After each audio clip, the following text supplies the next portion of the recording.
Hello everyone, my name is Zalseon, and this is my presentation, Tantalizing Technobabble, how to put the science back in science fiction, now with less boredom and brain melting. So, some of the questions that I see a lot that kind of prompted this, the audience actually asked a little bit before the panel was going to go live, such as how does one describe technology in a subtle way that reflects the point of your story? You don't want like info dumps, but you still want people to know what's going on and not be confused. How much research should you even put in emergent technologies before you just write it? It's really hard to figure how much you need to put in, and this presentation is going to help you figure that out. And to segue into controversial technologies, we're also going to talk about that in this presentation as well.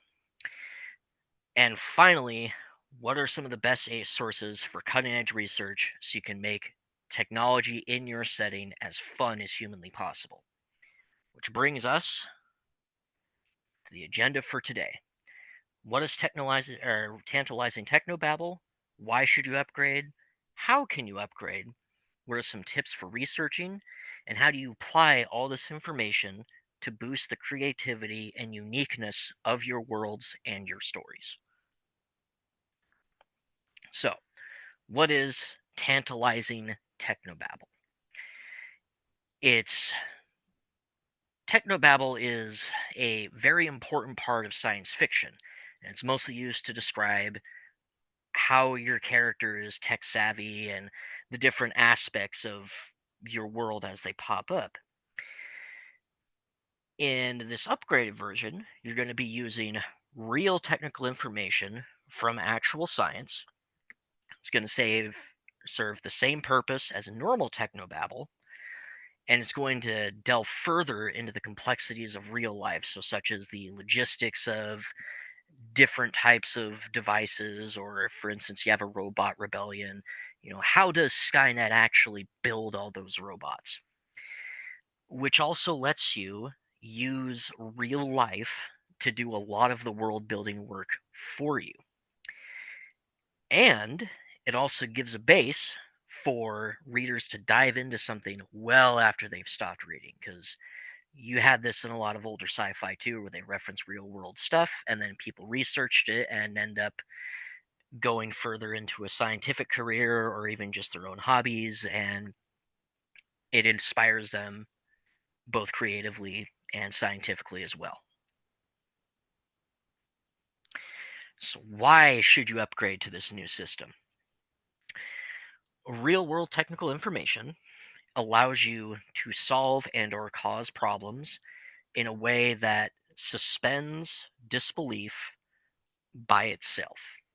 So, for instance, if you have requirements on computer systems, even if you don't go super hardcore into it, having a baseline idea of how they work helps you ground the reader more into the world that you're building, and you don't have to try as hard to suspend disbelief. It makes things a lot easier for you in the long run.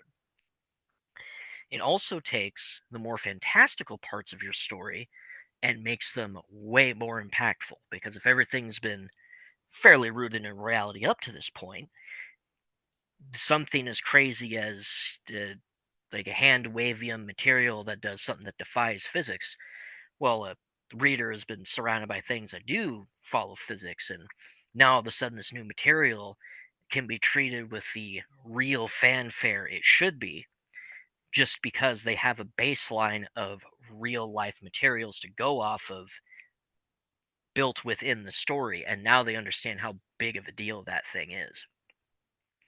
It also lets the writer be a lot more creative with character interactions. For instance, you could have two techie characters. Most of the time, people don't realize that technological disciplines are very diverse and they differ a lot. But now, if you know how, for instance, different aspects of chemistry work or medicine work, and you have eh, sometimes intermediate, most of the time a primer level idea of how it functions, you can make the discrepancies of knowledge between those two and getting them to work together be a lot more engaging and a lot more fun because now you understand the gaps in their knowledge when they're working with each other. Which goes into the last point, it creates much more dynamic characters. Because when people have their actual technical disciplines more fleshed out, it means they are able to address certain problems with a lot more proficiency, but it also limits their knowledge of other things. And that automatically creates conflict that you, as a writer, can use in the plot to make it more dynamic. And you did all of this without really having to invent new rules. You just took rules that already existed, you played things out realistically, even if they have nanomachines or magic powers or anything like that. Getting accustomed to the system really helps you flesh that out, oftentimes without even really having to think about it. It almost turns into a skill set in and of itself. Now, how to upgrade this? There's a lot of different ways you can integrate realistic technical data into your setting and kind of run with that. The classical sci-fi kind of took these hard scientific or hard sci-fi concepts and they baked it into the core plot. That doesn't necessarily work for everybody, so I came up with another system. You want to determine which characters are going to use what method to achieve their goals, realistic versus fantastic or a mix of the two. Identify the fantastic properties of the world. So, for instance, you have like Kojima's nanomachines or super advanced artificial intelligence. And then you identify the realistic properties of your world. What's normal? So, for instance, how electricity works, how the law works, how people interact on the internet, that sort of thing. And then you're going to go from there and you're going to pick the ones that you like the most. Because after all, this is your story. You should be writing things for you first. And picking and choosing all these aspects are like, well, I don't really think chemistry needs to be super realistic in this universe, but I really like what's going on with, say, food sciences or mechanical engineering or even just architecture. And then you can go on to the more fantastic properties of your world and do the same thing. Now, to have an idea of how this is going to implement into your story, you're going to do a test run with a standalone scene. So, for instance, if you're doing like what I'm doing with my setting, where it focuses on the technical realism of running a fire carrier in space, I would pick and say, hey, what if I want to write a scene where it focuses on how does the main character deal with an engine failure or a navigation failure while they're on their mission. You just take one simple conflict idea and then you just run with it from there. Then you take all the realistic stuff you want and then all the fantastic stuff or stuff you want and then just write the scene in a very simplistic, even if you're just using caveman language, and then take all that data, go back and then start to refine it over and over. And then eventually you're going to get to a point where when you're done going into the next point, you're going to note what worked and what didn't work, and then you're going to take what you learned and apply it to the plot. Now, as far as the right way to do it, it really just kind of depends on your audience, depends on you, who, frankly, if you're writing, that should be the first person who should be happy more than anything else. And then from there, when you actually try to explain this hard science fiction or soft science fiction with a lot of technical data thrown into it, you're going to want to learn over time, and these standalone scenes will help learn a natural incremental explanations using explain like I'm 5 methods that don't resort to exposition dumps. Now, how to do that that's mostly just a thing of practice. But what I really prefer is to have characters discuss a problem that they're doing, and then they just make a offhand comment such as, well, we're trying to fix the radar and yeah, it's just not working. Main character goes, well, okay, how do we do that? And then the tech savvy guy on the fighter pilot team is like, well, okay, so we used phased array, which is basically just, and then he just explains it very, very simply. You got a bunch of waves going out here and they're delayed so that they kind of cancel out, and instead of making a giant screech, it's just a beam, and then you do that, and then that's how we do our radar. It's like, oh, okay, that's cool. So how do we fix it?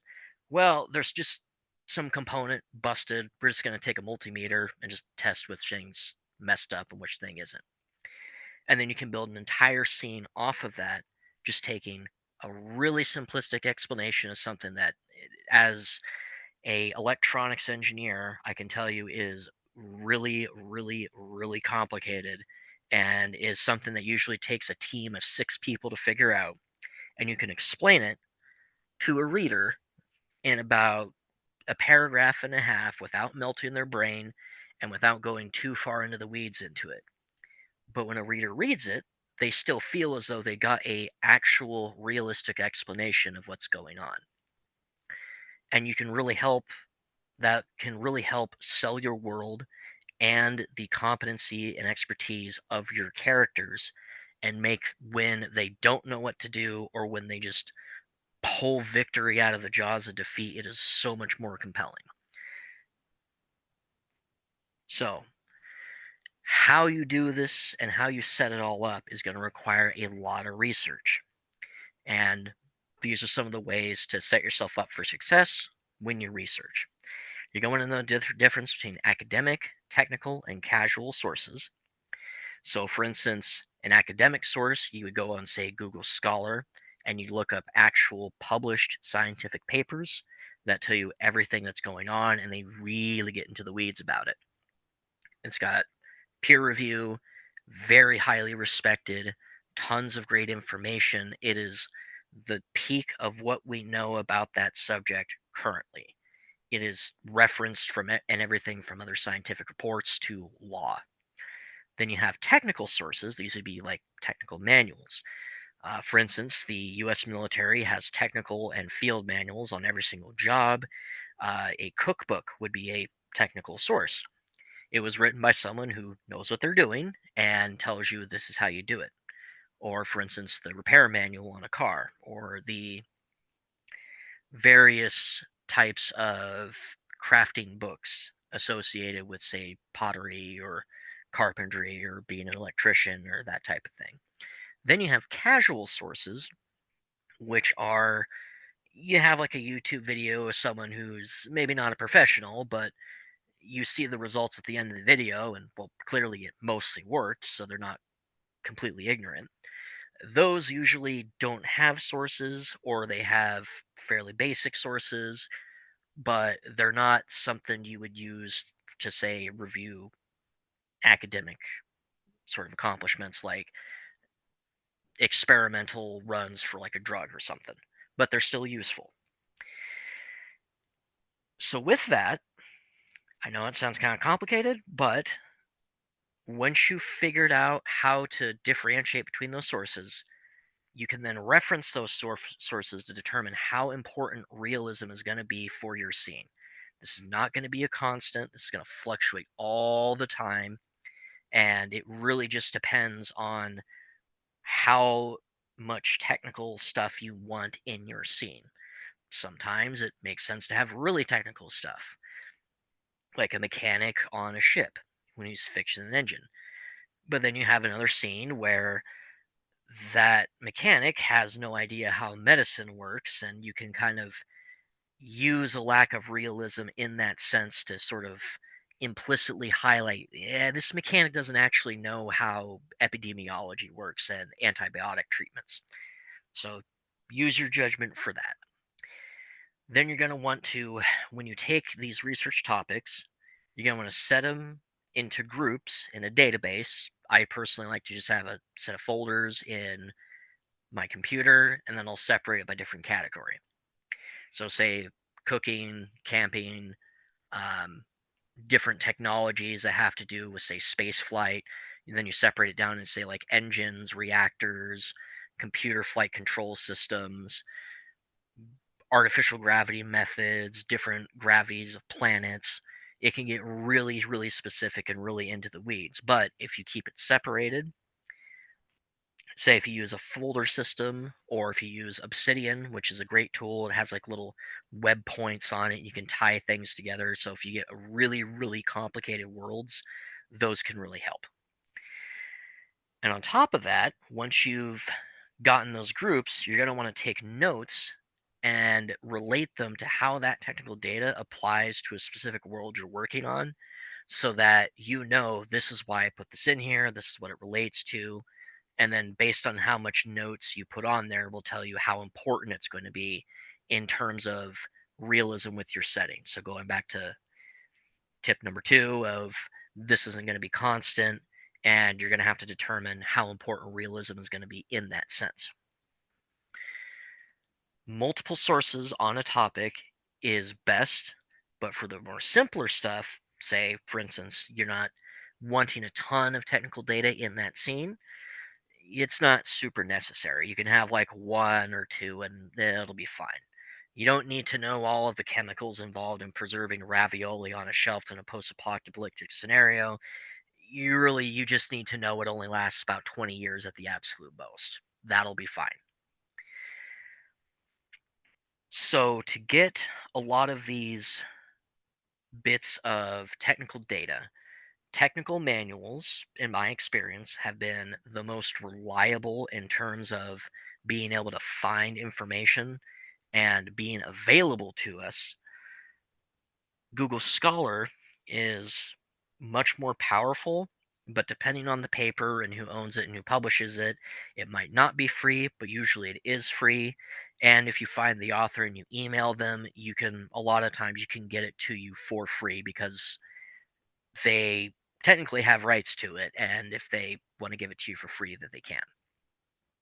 YouTube can also be a really good source, but it's a good source if you use it in conjunction with other sources and if it has sources within its own video. If you open up a video and there's either not any sources in the description or they don't mention captions or anything like that, it's probably not good. But if they do, it's great. And by all means, you should use it and just kind of go from there. A lot of people get into research and they think you can only use scholarly or articles and do all this really complicated stuff.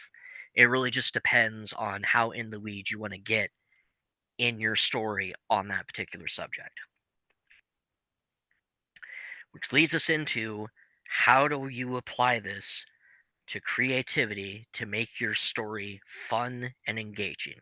Because at the end of the day, that is what matters with the story. Is it fun to read? So, you can take this research material and then you can add it onto your world's uniqueness and even build more uniqueness off of that technical data. So, for instance, in my main project, the operation of how a fusion reactor can work is a big part of it because all the ships run on fusion. And so, knowing how that works can make a lot of very interesting variations on different ships, such as the fighters using a liquid fuel system where I had to research how people store fusion fuel for experiments. You can just mash it up in a mineral oil, put it in a reservoir, and then essentially as the plane flies, the G forces push a plunger back and then force that into the reactor versus other ships where say they use lasers on a pellet or gas core systems, and you can really have a lot of fun with that sort of thing. Which leads me into the second point, which I feel as though a lot of sci-fi doesn't necessarily know how to do in moderation. It's either no, we can't do it because it's fun, or rule of cool is the only way to do it. The rule of cool can apply to real concepts too, and you would be very surprised, especially when you actually research how the world works, just how often what is present in reality fits the rule of cool and you never even realized it. You'll research, say, the uh, the Viper V16 engine that was created all the way back in the 90s, and then you look more into it, and then you find the engine was made both for a car and you could also buy a motorcycle for it. There is somebody out there with a motorcycle that has more horsepower than any relatively nice sports car you can get today. And if you told somebody who didn't know that and didn't know to research insane concepts that Dodge made, you would never know that reality can be just as cool as fiction. Which leads me into third point. You're going to have to embrace your own specific madness when you research this stuff and incorporate it into your world. Find your interests, go nuts with that interest, and just find whatever crazy nonsense you can. Take all that stuff and then just build off of it. And the best way to do that is expand your horizons of knowledge and what content you enjoy. Really just sit down one day and say, hey, I think glass is really cool, but I've never really looked into how glass is made and all the stuff that goes into it and how people use glass. And then you start looking into different content with glass, not just glass blowing and glass work, but also glass production and technical manuals. And you can really just go into so many rabbit holes with it, which is where you're going to learn reality is actually kind of insane and pretty cool, and that boring does not equal realistic. In fact, one of the best ways to use tantalizing technobabble is to make the real world, even if it's not completely realistic in your setting, to take that real world science and make it cool. You can do it. Everyone can do it. It just takes some passion and a little bit of time and just testing it on the lab that is your writing software. And a good way to do that is to take something outlandish and insane in your world that you just came up with. Say, you're just like, hey, what if we took like this weird material where what it does is if you hold it out in a vacuum and you just leave it alone for a bit, it starts generating electricity because of reverberations that nobody knows where it comes from. And then you start researching, how would I make this a real thing though? In fact, a lot of stuff with Star Trek started out that way. How do we move faster than light? So then Gene Roddenberry, he started looking around and getting people to help him research, and then the warp drive was created. And then Alcubri, over in Mexico, he actually figured out the math behind how to make it real. So taking what is impossible and researching how would I make this possible can make Technobabble in your story feel so much more engaging. And then especially when they actually get out of their book and go look it up on the internet and then they find out some of this is real. That is one of the best feelings as a reader that you can have when you find out some of the stuff in that book, as crazy as it sounded, was based on real life stuff. And there's way more to this rabbit hole. They can have so much fun with it. So, question time. So, if anyone has any questions, now is the time. My first one, which I actually almost asked pretty early on, is what? So just don't just ask Claude. What if I ask Claude or like GPT how to science?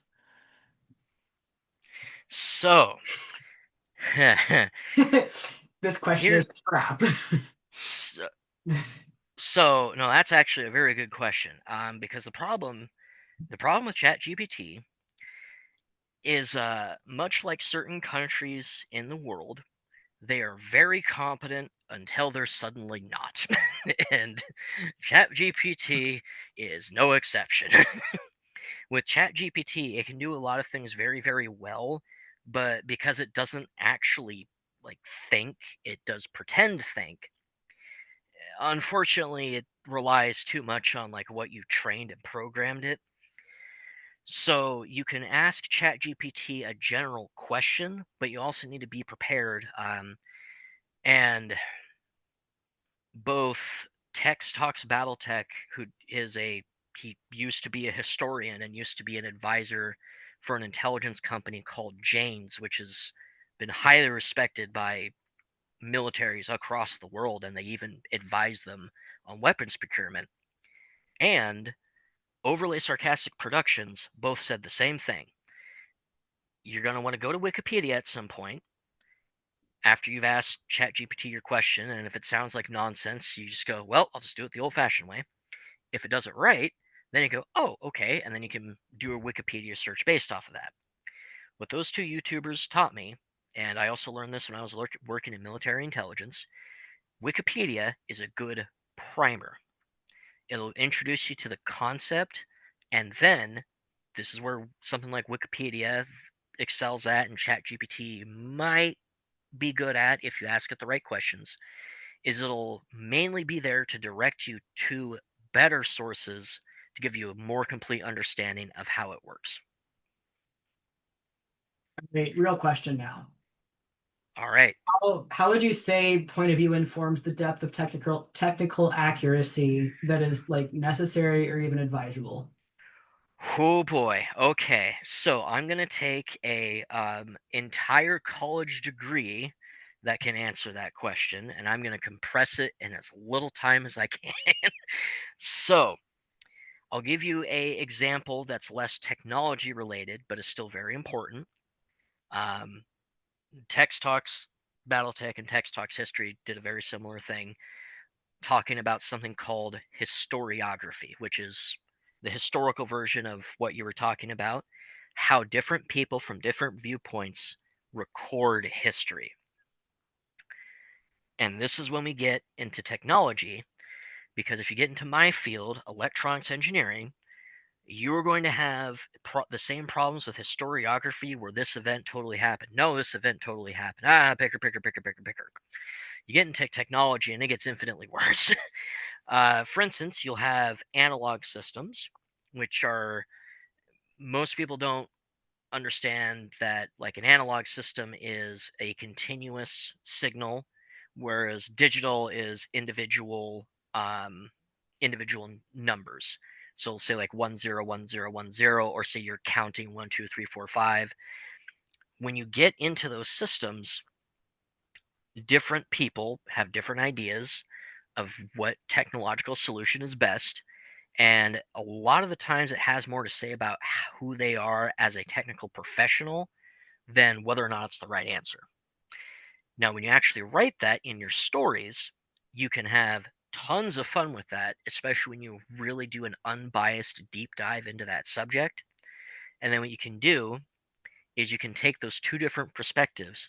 I think we should rectify everything to DC and then put it through a buck converter and then change it that way, versus somebody else said, no, we need to use an inverter, keep it into alternating current, and then modify it with a transformer after that way. And you can really build a lot of these conflicts off of that personal preference for technology. Now, in order to make this work, you have to do a lot of research to make sure you know what you're saying. But you can also use that research to highlight that maybe one of those technical experts is actually a charlatan and they don't know what they're talking about. So you're going to want to devise the scene and say, do I want both people to have a good idea, or do I want one person to be an idiot who doesn't know? And when you've determined that, then you go, okay, I'm going to take this person's point of view with all these character aspects that I've made for them. And then what I'm going to do is I'm going to take this disagreement about a technological solution as a vehicle for their character conflict.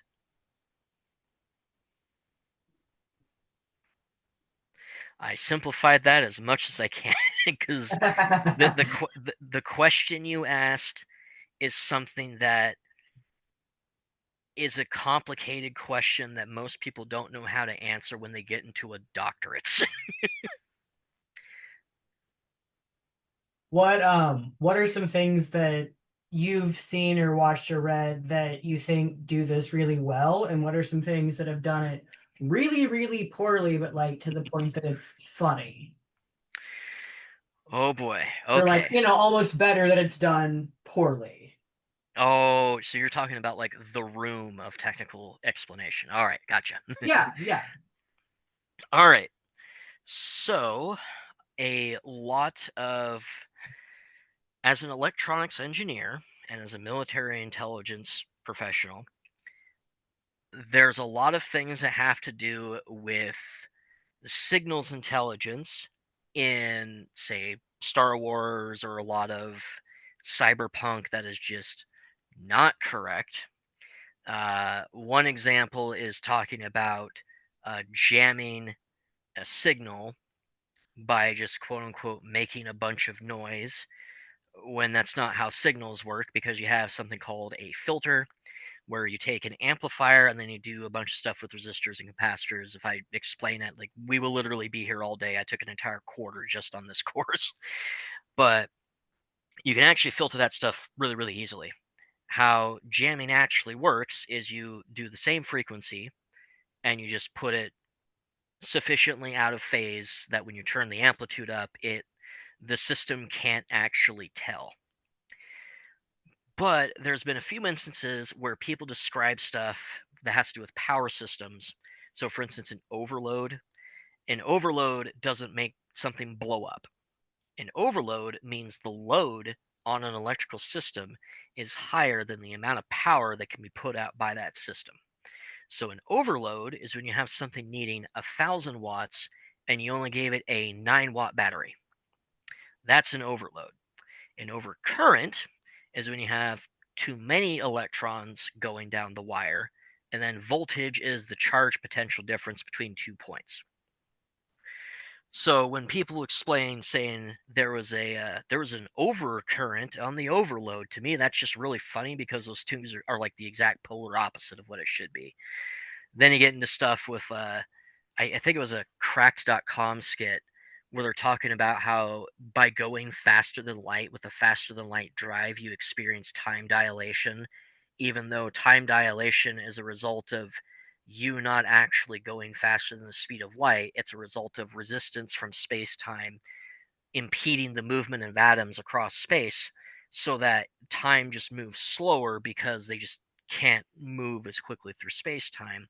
So if you have something that allows you to say, nah, we ain't playing that, chief, and then you just skip that whole loophole, you wouldn't actually experience time dilation, because you're completely and totally divorced from the forces that cause time dilation in the first place. But yet somehow you still have time dilation to the point that if you use a warp drive, everyone on your home planet is like dead and gone already, even though that's like not how any of this works. In fact, if anything, the people on your home planet experience more time dilation than you did, and it just goes so far into, like, that is so incorrect that it just makes me laugh.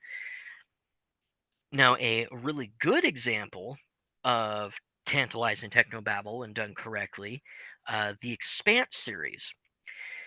They'll explain things that might not be entirely correct, but they explain it in a simplified fashion from someone who actually understood what was going on, to the point where someone could ask, like, hey, how does that work? And it's just, oh, well, this thing was correct about like this type of system, and with fusion reactors and point defense turrets and targeting systems and all that type of stuff. Battlestar Galactica is also very good, but it's kind of funny. Battlestar Galactica is a great version of Technobabble that's not verbal. So environmental storytelling, how different systems actually work, they show that visually, and it's done very, very well with a lot of research behind it. Stargate SG-1 also does it, even though Stargate SG-1 isn't really hard sci-fi, but the things that are actually based in reality are very well researched, and they're presented simply instead of trying to show off like how complicated this actually is. We have one from Maggie in Discord chat. Says Oh, many discussions have been around how sci-fi is hard to appeal to readers because of the technobabble, even at an explain it like I'm five level, feeling inaccessible. How much should we lean into the technobabble, and how much should we cut away? so as far as cutting it away, doing that test run of your scene is super, super helpful. And also, you're just going to have to reread it and reread it and reread it and just come to grips with the fact that a lot of that stuff is not really super necessary. Another thing, though, that really, really, really helps is if you start slow in your series or in your whatever novel you're writing, start out small and get used to explaining something in less than a sentence. And even if it's just a simple concept. For instance, transistors. You could go through all the stuff like, oh, there's silicon, electron tunneling, and all this other stuff, and P type and N type material. But if you learn how that system actually works and you understand it, you know you can simplify it to, oh, it's just negatively charged material, positively charged material, negatively charged material, and you have an input pin, an output pin, and a pin in the center. And as much current you put into it, it lets current go through. And then someone goes, what? And he goes, so it's like a valve, but with electricity. Oh, okay. And then you can just kind of go from there. All right, one from Camille that I'm going to copy over into Discord, but any recommendations on how to show, not tell about technology? Whoo, that that one is a skill in and of itself. Um, a lot of that is going to be really kind of plan out the actual environment it's taking place in. And you can just have your character, like for instance, my main character in my series, she'll go into the command information center on a carrier. And then she'll just walk by. And as the narrator, I say, like, oh, she walked by and noticed the radar guys were really panicked. And then she kind of thinks, oh, must be interference again. Wait, if there's interference, crap, the enemy brought electronic warfare cruisers. Ugh, again. And she just kind of keeps going. And it says, it implies a lot about the world and about how it works if you make it more of a nonchalant, oh, this is just how things are, and just kind of go through. So you don't have to go super far into the weeds, but understanding the technology and then using your character walking by or looking at something and say, or like for instance, the plasma manifold shattered, or not shattered, but um, screamed and rattled and all this other stuff. And then you can have one character mention something very simple like the manifolds probably like the manifolds control system's probably busted. I don't know how it's busted. I mean, the charge shouldn't be off. And then they look at each other, and one says, "Yeah, maybe we need to go talk to reactor and see if the charge is off again." And you can you can make a lot of these things with environmental storytelling really, really work by just trying to keep it as simple as possible and then trying to make it as nonchalant as possible, as though this is just something that just happens in the world all the time, or when it, or even if it's not super common, they know what it is and they know how to deal with it. So simplifying the language that's used, just describing it as a narrator. Don't try to dump any exposition, just present it matter of factly. And don't try to complicate it too much, because a lot of the times when you have technobabble in a setting, they try to complicate it, or yeah.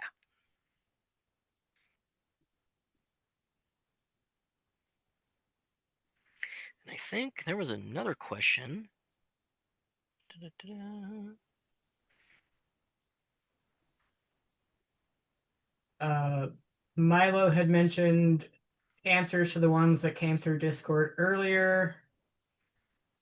Yeah, so to expand a little bit on Camille's question, uh, I spent some time commissioning battery energy storage facilities, and one way you can, for instance, in a solar punk setting, you can have your character walk through and just noting that the batteries or maybe the fans running a lot more, and then she thinks, "Huh, they're not usually that hot," and then she kind of looks around more and does a little bit of a check on the energy storage system, and then kind of goes from there and starts like that nonchalance.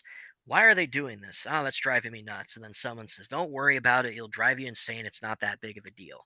And then it kind of implies to the reader, this isn't normal. And some people think it's not a big issue, but this character in particular, who's very big on attention to detail and staying on top of problems, and you imply all of this stuff with just one technical problem and how a character relates to it. So how a character reacts to this stuff and just describing it as the narrator as they just walk by or they go do their thing can do a lot in putting a lot of storytelling in the reader's heads for you. Sorry if I ramble a bit. What is uh what is something that is frequently done wrong in media, but that you wish was actually the way it worked? All right. So, logistics. Logistics runs everything. It is how you get your supplies, it's how you get power to different systems. It's how, for instance, if you're writing a war story, how do people get their beans and bullets and their gasoline? And very few people actually get into the logistical requirements for how things are run and the staffing elements in particular. Um, Battletech is very good at this in showing that the ways different military systems are built, any system is a tool for a job. Now, granted, some tools are trash and some tools are great, but understanding, for instance, the reason why you would want to use a rifle versus a machine gun or a tank versus a mech, and having a little bit of a think about that and going like, well, yeah, big stompy robot isn't always better. This one isn't always better. That one's not always worse. And understanding all of these things, all these technologies are tools for a job.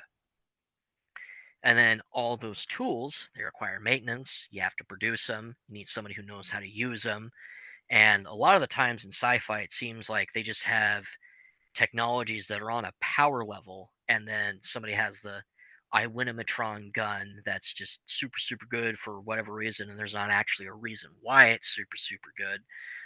And they don't talk about the fact that you need to use this stuff to maintenance it. And again, you don't have to get super complicated into it. But when Desert Storm took off and M1 Abrams were deployed to Iraq and Kuwait, a lot of those tanks within the first year had all broken down and were still in the process of being fixed because it turns out most equipment breaks down constantly, and you're going to need supplies, you're going to need spare parts, you're going to need trained crews, you're going to need facilities. And that's something I really wish fiction did a lot more of, and something I put into my own books. Where's your fuel come from? Where's your food come from? How do people know how to do it? How many people do you need to do it? And you can go nuts with that. I personally think logistical and training expertise as or facets of your world can really do a lot of conflict causing and a lot of conflict resolution for you. And I think it's a very underutilized thing. So Camille asked, and this one might be one that we want. If you want to answer it in the Discord, you can because Maggie's also out. But how much research should you do into emergent technologies before you just write them? Okay, so that one is going to depend on how developed that technology is going to be in your setting. If the emergent technology that's in there is going to be relatively mature when it pops up in your setting, you're going to want to do a lot of research, because then you're going to want to do some speculative fiction of where do I see this technology going. If you're starting off on a emergent technology where you're like, okay, it's more advanced than what it is in our world, but not by a much, you don't have to do a ton of research into it. So, how mature that technology is when it pops up in your setting is going to determine how much research you're going to want to do with it. And the second question, how do you handle depicting controversial technologies in your work? When when a lot of people say portray it respectfully, they mean as try not to be try to minimize the amount of controversy. Well, when I say be respectful of it, be respectful towards the human beings that are impacted by it, use empathy when you write them, but also respect the technology in the sense that you have to present the technology as it's popping up in your setting as unbiased as humanly possible. Just show the technology as it is, show the people reacting to it as they are, and be respectful of people, be respectful of some issues, but those controversial technologies, you're presenting a controversial technology for a reason, and that's you want to talk about the issues that are with it, and you want to make people discuss it. So a lot of that is going to determine on how much controversy you want as a result of looking at that, but being unbiased towards the technology and being compassionate towards the people that would be affected by it, and writing the characters respectfully is very, very important. Also, you're going to have to do a lot of personal thought about your own beliefs about that technology too, and then apply that to your writing.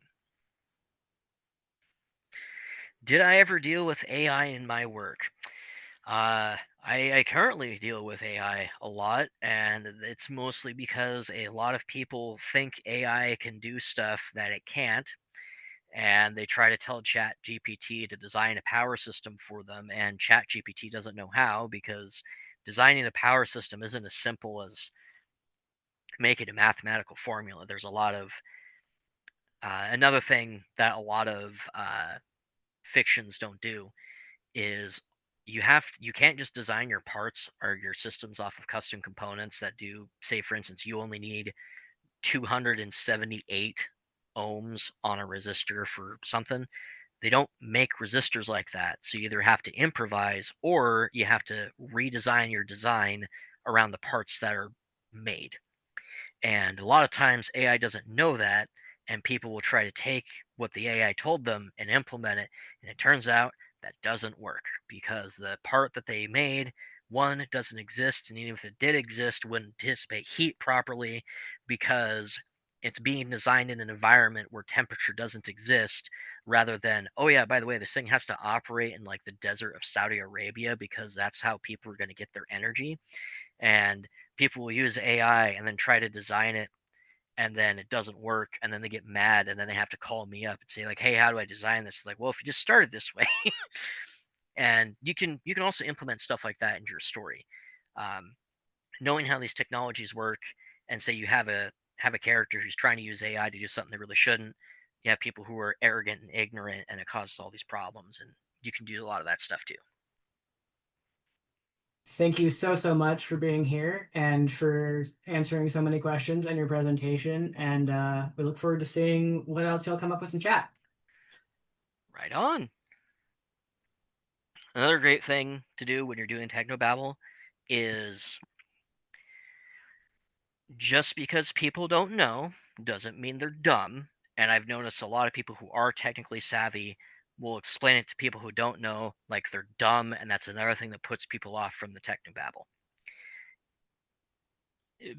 People don't understand electrical aside from a very small minority of folks, And that's okay. There's a reason for that. It's because electricity is very complicated and you got to study it for more than half a decade before you even start to understand what's going on. And yes, Camille's right. Do not talk down to your readers. Them not knowing doesn't mean they're stupid. It means you focus your time and energy onto a discipline that they didn't. You can't expect everyone to do that because they have like lives and responsibilities and jobs and stuff. And we are a specialized society with specialist roles for a reason.